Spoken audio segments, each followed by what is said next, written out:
পৌরসভার প্রার্থী লকেট চট্টোপাধ্যায় বলছি। আগামী 20 মে সকাল সকাল ভোট দিন, পদ্মফুলে ভোট দিন এবং ভারতীয় জনতা পার্টিকে আমাকে জয়যুক্ত করুন।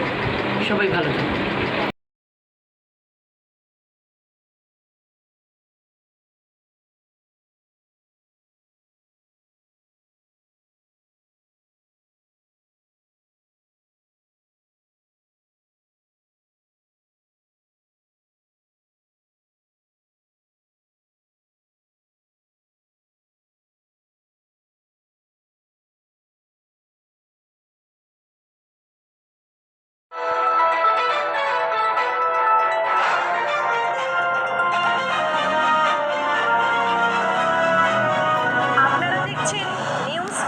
প্রতিদিন মানুষের সাথে, মানুষের পাশে। আপনারা দেখছেন নিউজ বাংলা প্রতিদিন। আমি গীতা। দেখে নেব আজকের হেডলাইন্স। হুগলি শ্রীরামপুর সাংগঠনিক জেলা মহিলা তৃণমূল কংগ্রেসের পক্ষ থেকে প্রার্থী রচনা ব্যানার্জি সমর্থনে ত্রিবেণী শিবপুর অগ্রদূত সংঘের ফুটবল মাঠে এক জনসভার আয়োজন করা হয়। উপস্থিত ছিলেন মন্ত্রী চন্দ্রিমা ভট্টাচার্য, মন্ত্রী স্নেহাশিস চক্রবর্তী, বিধায়ক তপন দাশগুপ্ত, বিধায়ক অসিত মজুমদার, বিধায়ক অরিন্দম গুই, বিধায়ক অসীমা পাত্র, প্রার্থী রচনা ব্যানার্জি, বাঁশবেড়িয়ার পৌরসভার পৌরপ্রধান ও উপপৌরপ্রধান সহ জেলার নেতৃত্ববৃন্দ। উপস্থিত সকলে একে একে বক্তব্য রাখেন। জনসভায় মহিলাদের উপস্থিতি ছিল চোখে পড়ার মতো। ক্যামেরায় শিবাশিসের সঙ্গে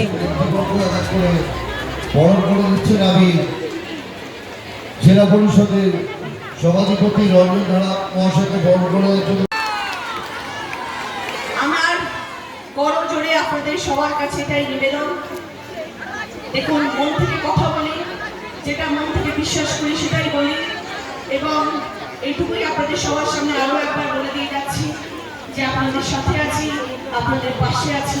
আমার দিদি আমার সাথে আছে, অভিষেক বন্দ্যোপাধ্যায় আমার উপর বিশ্বাস রেখে আমাকে এখানে পাঠিয়েছে। আমার প্রতি অনেক দায়বদ্ধতা বর্তায়। আমি চাই আমার হুগলি জেলা দিদিকে উপহার দেব। আমি চাই আমার হুগলি জেলা চৌঠা জুড়ে যেন দিদিকে উপহার দিতে পারি। এই জয়ের মালা আমার চাই না, আমি এই জয়ের মালা আমার দিদিকে গলায় পরিয়ে দিতে চাই। আমার মুখ্যমন্ত্রী, আমাদের সকলের প্রিয় মুখ্যমন্ত্রী মমতা বন্দ্যোপাধ্যায় গলায় যেন আমি এই জয়ের মালা পরিয়ে দিতে পারি। আপনাদের সকলের সহযোগিতা চাই, আপনাদের সকলের ভালোবাসা চাই।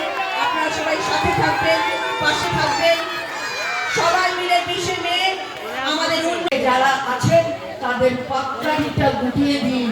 আপনারাই যথেষ্ট। পাকড়ানি গুটিয়ে দিন। অনেক শুনেছি আমরা।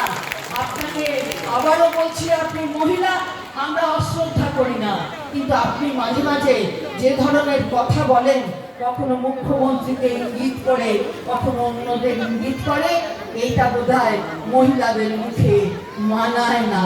এটাও আপনি মনে রাখবেন, না হলে ওই যে মনে করিয়ে দেবে ভোটের মেশিনের মাধ্যমে ওই আসছে দিন 20 মে। আসছে দিন তো হবে না, আসছে দিন। কোন দিন? 20 মে। তুমি সন্ধ্যার মেঘমালা, তুমি আমারই সাথেরও সাধনা। আমি মম শূন্য গগনে বিহারী, আমি আপন মনের মাধুরী দিয়ে তোমারে করেছি রচনা। তুমি আমারই, তুমি আমারই। সুতরাং ঢুকলি আছে, এটাই বলছে। আমরা রচনাকে মঞ্চে আসার জন্য অনুরোধ করছি। কদিন পরেই তো 25শে বৈশাখ। সেই 25শে বৈশাখে রবীন্দ্রনাথ ঠাকুরের আমাদের এখানের এই সভা তৃণমূল মহিলা কংগ্রেসের পক্ষ থেকে আমাদের যে সাংগঠনিক জেলা, সেই সাংগঠনিক জেলার পক্ষ থেকে এই সভা ডাকা হয়েছে। এখানে বিধায়কও রয়েছে। আপনারা প্রমাণ করে দিয়েছেন যে মেয়েদের শক্তি কতটা। তাই আজকে আপনারা এখানে উপস্থিত হয়েছেন এত সংখ্যায়। মেয়েদের এই সংখ্যা বুঝিয়ে দিচ্ছেন আগামী 20 তারিখে এই জায়গা থেকে, অর্থাৎ এই লোকসভা থেকে রচনা বন্দ্যোপাধ্যায় বিজয়ী হচ্ছে তৃণমূল কংগ্রেসের প্রার্থী। মহিলা প্রার্থীকে অশ্রদ্ধা করি না। আসলে আমাদের দল কাউকে অশ্রদ্ধা করতে শেখায়নি, আমাদের নেত্রীও কাউকে অশ্রদ্ধা করতে শেখায়নি। আমরা যারা রয়েছেন মহিলা অধুনা সাংসদ, তার প্রতি আমাদের নিশ্চিতভাবে সম্মান রয়েছে। অনেক কথা বলেন। সেদিনকে স্বরাষ্ট্রমন্ত্রী এসেছিলেন বর্ধমানের মেমারিতে, বললেন अगर हम लोग आएगा तो हम लोग को वोट दीजिए, हम 5 लाख रुपया आपको स्वास्थ्य के लिए दे देंगे। अरे आप क्या देंगे? हमारे स्वास्थ्य साथी है, हमारे स्वास्थ्य साथी है, उसमें 5 लाख रुपया तो हमको मिलता है। আমরা তো 5 লক্ষ টাকা পাই। আমার আয়ুষ্মান মিলে না কেন? আমার আয়ুষ্মান মিলে না কেন? আসলে বেড়েছে। আবার তারপরে অশোক বাবু নেবেন, দাড়ি আরো বেড়ে গেছে। এখন কোন ছবি থাকবে? ছবি একটা রাখতে হবে। তুমি টাকা দেবে 100 টাকায় 100? উত্তর হলো না, আমি 60 দেব, রাজ্যগুলোকে 40 দিতে হবে। আমরা বলছি তোমার 40-এর দরকার নেই, আমার 60-এরও দরকার নেই, 40-ও দেব না।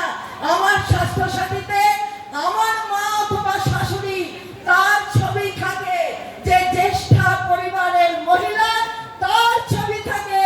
মমতা বন্দ্যোপাধ্যায় বলেননি যে তোমার মমতা বন্দ্যোপাধ্যায় ছবি রাখতে হবে। ফলে তফাৎটা বোঝো, সংস্কারের রাস্তাটা বোঝো, মেয়েদের সম্মান দেওয়ার পথটা, এই যে পথ ধরে যাওয়া, সেই পথটাকে দেখো। আমরা সেই কথা বলতে চাই, তাই আজকে বলতে চাই যে এই দুটো পরিবারকে এক করে দিয়ে মমতা বন্দ্যোপাধ্যায় ছাড়া আজ কোনো মহিলা মুখ্যমন্ত্রী নেই। আমার আগের বক্তারা বলছিলেন কন্যাশ্রী, কন্যাশ্রীতে আমরা যে ইস্তাহারে বলি সেটা বাস্তবে রূপ দিই। 2011 ইস্তাহারে বলা হয়েছিল যে যদি ক্ষমতায় তৃণমূল কংগ্রেস আসে তাহলে মেয়েদের পড়াশোনা এগিয়ে নিয়ে যাওয়ার জন্য যা যা করার সেটা করা হবে কন্যাশ্রীর মতো প্রকল্পের মাধ্যমে। আমি তো আগেই বলেছি ছেলেরা পড়বে, এতে আমাদের কোনো অসুবিধা নেই, কারণ আমরা ছেলেকেও প্রসব করি, মেয়েদেরও প্রসব করি, মা তো দুজনকেই প্রসব করে, এবং সেখানে কোনো যন্ত্রণার হেরফের হয় না। ছেলে হলে যন্ত্রণা কম আর মেয়ে হলে যন্ত্রণা বেশি, এমনটা হয় না। প্রসবের রক্তের মধ্যে কোনো হেরফের নেই, তাহলে ছেলেরা ভালো থাকবে তো। কিন্তু সমাজের যে অন্ধকারে আচ্ছন্ন দিকটা ছিল তাকে আলোকে উজ্জ্বল করতে হবে। যতক্ষণ ময়দানে আমরা নির্বাচনের লড়াই করি ততক্ষণ কাঁধে থাকে দলীয় পতাকা, আর যখন প্রশাসনে মানুষ পাঠিয়ে দেয় তখন মমতা বন্দ্যোপাধ্যায়ের মতন একজন সংস্কারকে ভূমিকা গ্রহণ করতে হয়।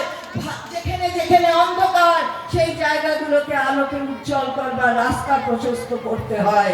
সমাজ বলে খোকন খোকন ডাক পারি, খোকন মোদের তার বাড়ি, আয় রে খোকন ঘরে আয়, দুধ মাখা ভাত কাকে খায়।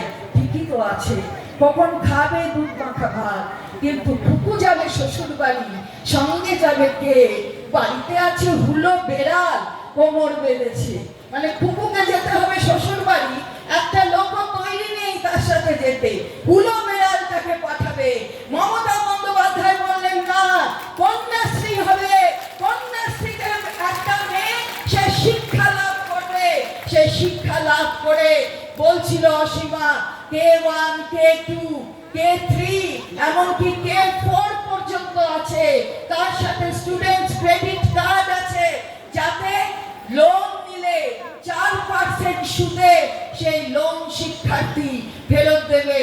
আমি কি মনে করছি, আমরা কি ভাবছি যে মোদি বাবুর ব্যাংক এই সুদ কমিয়ে দিয়েছে যারা স্টুডেন্টস ক্রেডিট কার্ড নেবে তার জন্য? উত্তর হলো না। মোদি বাবুর ব্যাংক যা সুদ নেবার তাই নেয়, 4% শিক্ষার্থী দিলে বাকিটা সরকার ভরে দেয়, রাজ্যের সরকার, মমতা বন্দ্যোপাধ্যায় সরকার। কারণ ওই ছেলে মেয়েদের পড়াশোনাটাকে এগিয়ে নিয়ে যাওয়ার জন্য পরিবারের পাশে যে থাকা, সেই থাকার যে প্রতিশ্রুতি মমতা বন্দ্যোপাধ্যায় বারবার দেন, সেই প্রতিশ্রুতি রক্ষা করার জন্য মমতা বন্দ্যোপাধ্যায় এই স্টুডেন্টস ক্রেডিট কার্ড